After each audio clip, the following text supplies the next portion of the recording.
Yeah, why not?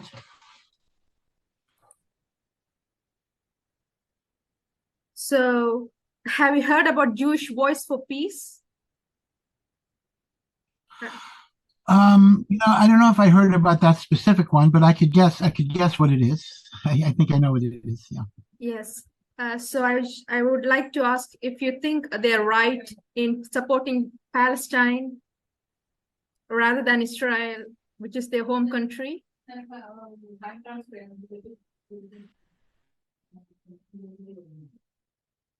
This is a difficult issue. I do believe that there are Palestinians that have suffered and are suffering, and that's very, very unfortunate. And I'm not a person who says Palestinians are all evil, they're all bad. I understand that we do have to have some accommodation and some peace and giving them rights.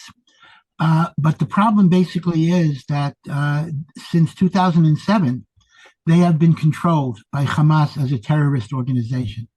And if I could say that Palestinians, many of them are good, I can say nothing good about Hamas. Hamas are terrorists, they are murderers, they are pledged to the destruction of the Jewish state. That saying that they say from river to sea, Palestine will be free, that basically means it's not a two-state solution. It's a solution without a state of Israel at all. So Israel is a very painful dilemma. And that is, we have to get rid of Hamas. Hamas is no good. Hamas is a cancer. Unfortunately and tragically, and I wish there was another way, there are going to be innocent civilians. They're going to be caught here. Now, they were given warning. They were given opportunity to leave. I understand it was very difficult, and there were blockages and the like. So I cannot support the agenda of the organization that you mentioned, not because I disagree with it in principle. I do agree that there No, is they are room for basically Palestinian American rights. Jews. They're basically American Jews. Uh, no, I understand that there are American Jews who are really saying that Palestine should be liberated. Well, what does that mean? Is that a two-state solution or is that a one-state solution? I mean, meaning Hamas is not asking for a two-state solution. They're asking for get rid of Israel totally. Yeah. That's not acceptable.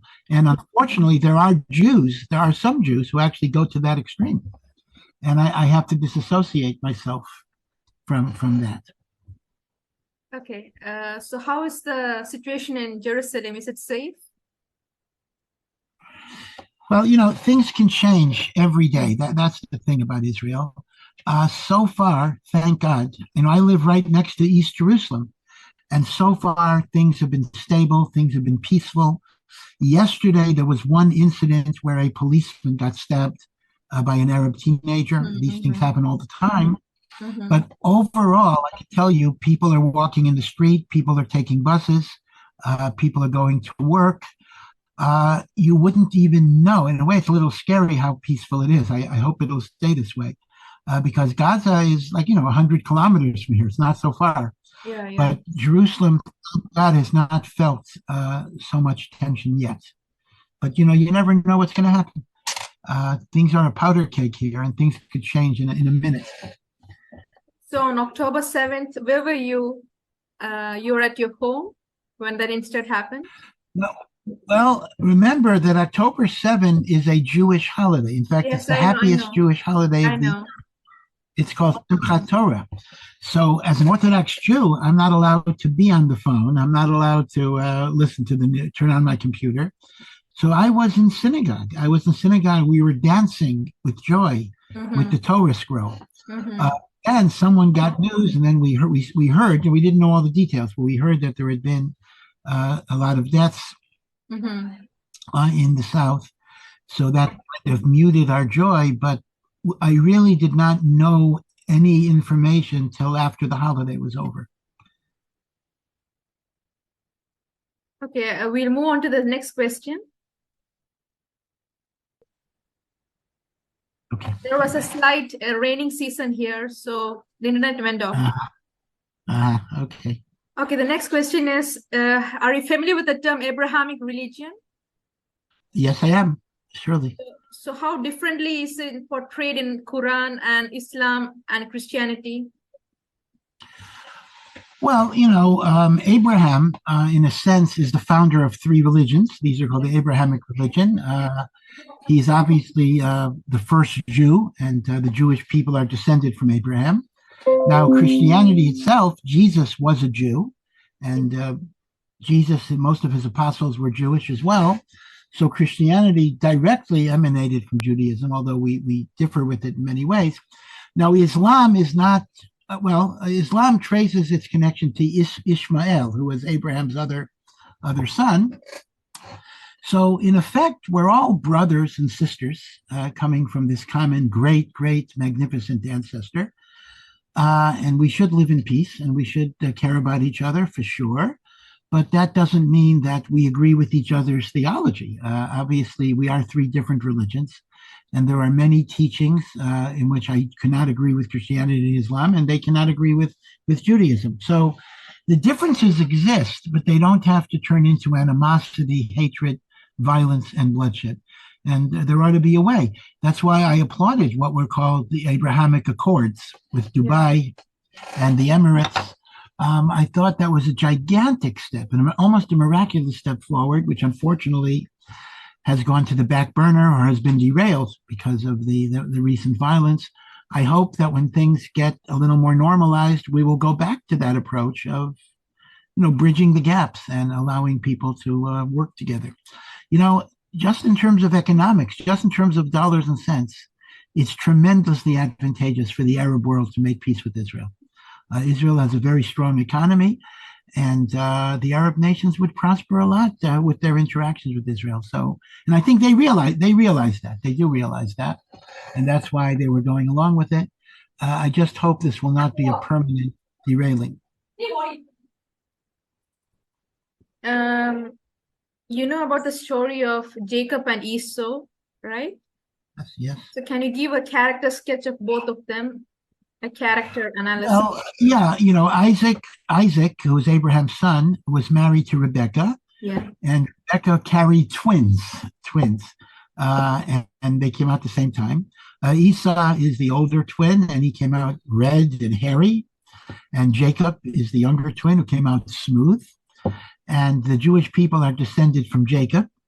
According to our tradition, it's not in the Torah directly, the Romans come from Esau. The Roman Empire came from Esau. And in our tradition, it turns out that Esau was a hunter. Esau had a propensity to violence. Esau was, bad-tempered.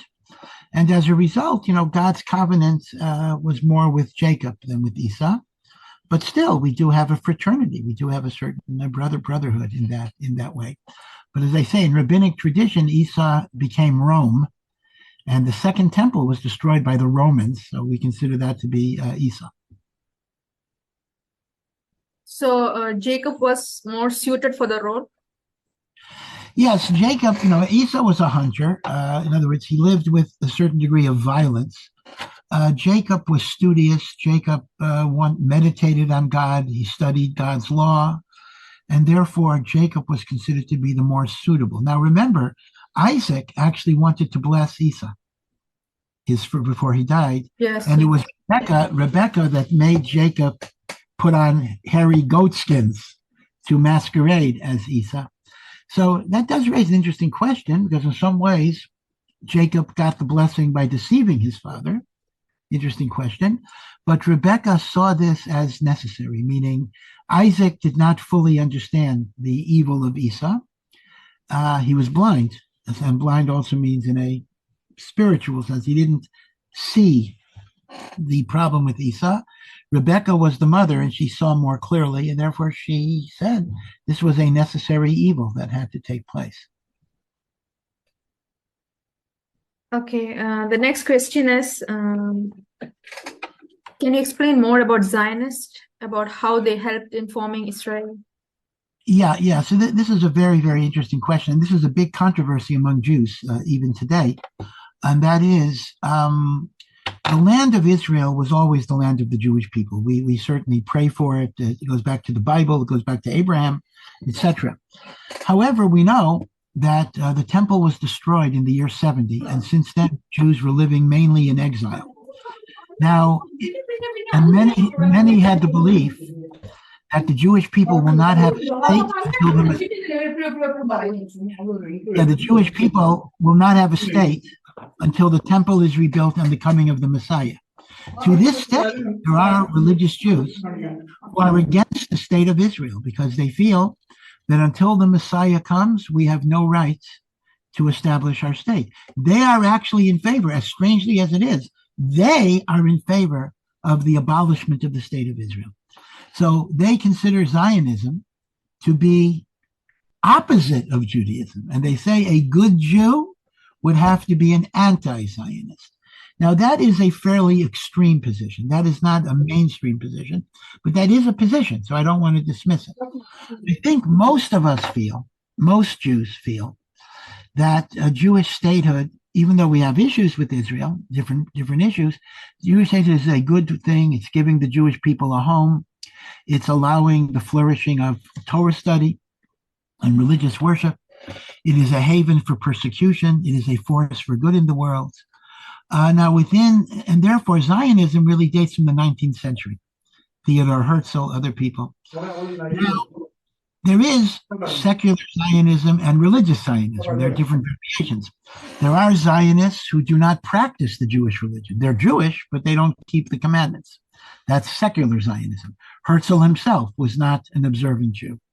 Then there are Jews who are very, very observant of the tradition, and they regard Zionism as part of their holy work.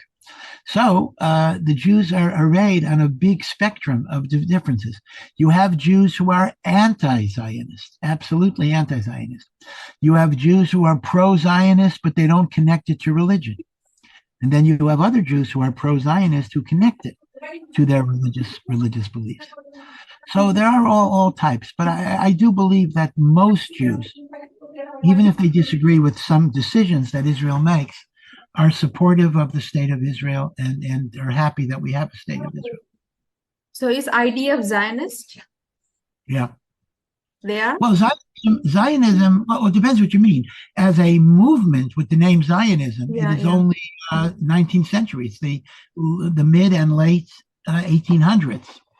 But as an aspiration to return to the land of Israel, this goes back to biblical times, right? So the idea behind Zionism is a very, very old idea, but political Zionism in either the secular or the religious context is only 150 years old or so.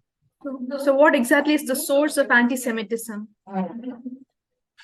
Well, anti-Semitism is very old. It's been around a long time. And I don't think there is a single source. Part of it is jealousy of the success that the Jews have had in the world economically and the like. Part of it is that in many places, Jews have been the conscience of the world. You know, Hitler mentions the fact that he didn't like the idea of conscience because conscience limited what people could do, and he wanted power. So in many ways, the Jews were hated because of the morality of the Torah. And we also have the opposite. That's so fascinating, that God tells us when Jews do not follow the Torah, they will be hated by the nation. So we actually have two different ideas. One is Jews are hated because they are the conscience of humanity.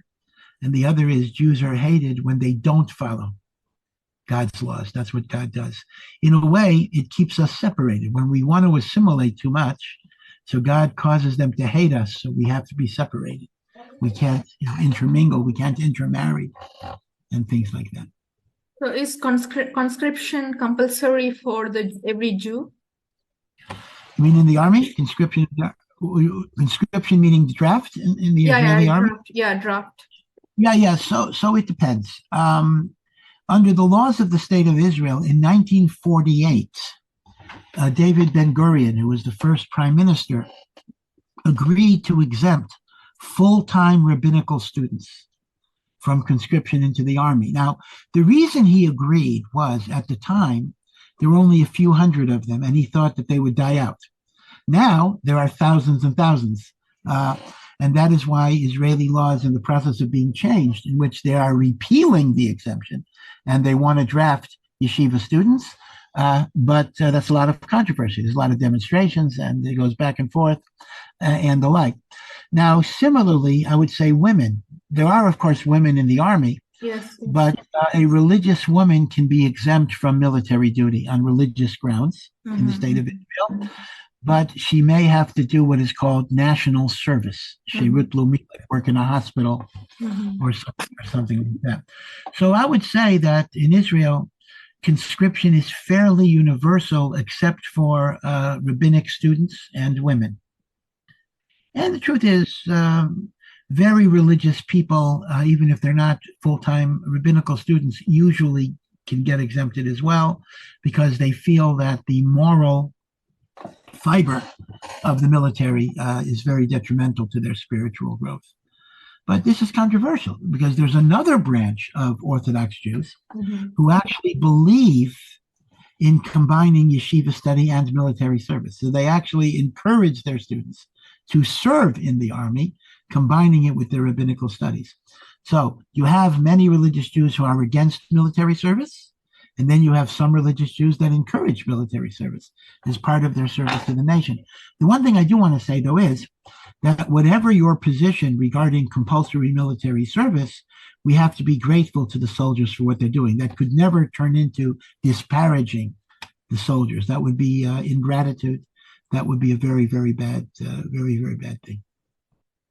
Okay, can you list several contradictions between the Talmud and the Bible? Well, we don't believe they're contradictions. They are interpretations, which superficially would look like a contradiction. Yes.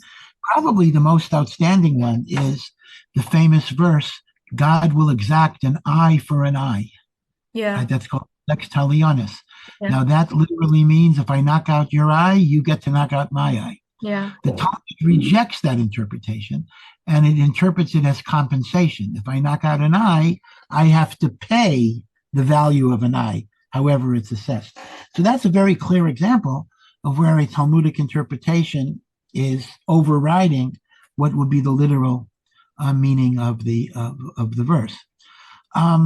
There are other examples as well. So, for example, the Torah says, some of them are minor, but the Torah says for certain violations, you get 40 lashes. The rabbis interpret it to be 39 lashes, not 40. The Torah says, thou shalt not do work on the Shabbat, on the Sabbath. But it doesn't really tell you what work is. The rabbis define it as 39 categories of work. So a lot of these are not contradictions, but they're supplemental interpretations. They're filling in the gaps. They're explaining ambiguous terms. But the eye for an eye is indeed an open contradiction. Another one is, it says, you shall not cook a calf in its mother's milk. Yes. Now, it says don't cook it. It doesn't say you can't eat it.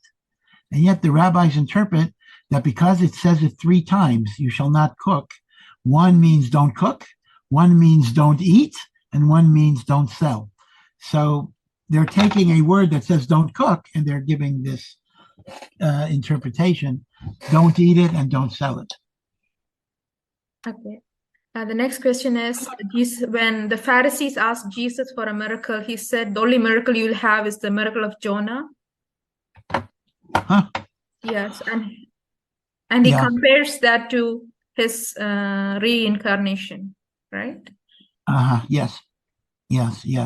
Now again, I'm not an expert totally in the Christian Bible. I mean, I know some references. No, my question is, why did Jesus compare to Jonah?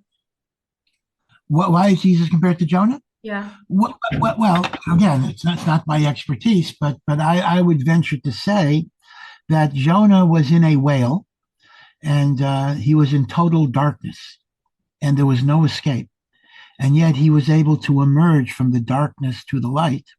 So I think what Jesus was claiming basically is that mankind was in a state of darkness, and there was seemingly no escape, but he will effect, like Jonah, come out of the whale and bring them from the darkness to the light. I mean, I'm just speculating that may have been his comparison, going from dark to light, going from death to life. That was what Jesus perceived his mission was. So is the miracle of Jonah important in Judaism? Well, it actually is, not so much as a miracle, but you should know the holiest day of the Jewish year is Yom Kippur, the Day of Atonement. And we read the book of Jonah on the Day of Atonement. Now, the message is not so much because of the whale. The message is repentance, because Nineveh was a very evil city, and God was going to destroy that city of Nineveh. He told Jonah, go and tell them they're going to be destroyed. Jonah didn't want to go. That's why he went on the ship. He was thrown into the whale, etc. But the ultimate story is, the important story for us is not the miracle, although that's part of the story. The important story is that the people of Nineveh repented of their sins, and they became sincere, and they served God. And God, in his mercy, forgave them for their sin. And that's the Yom Kippur message.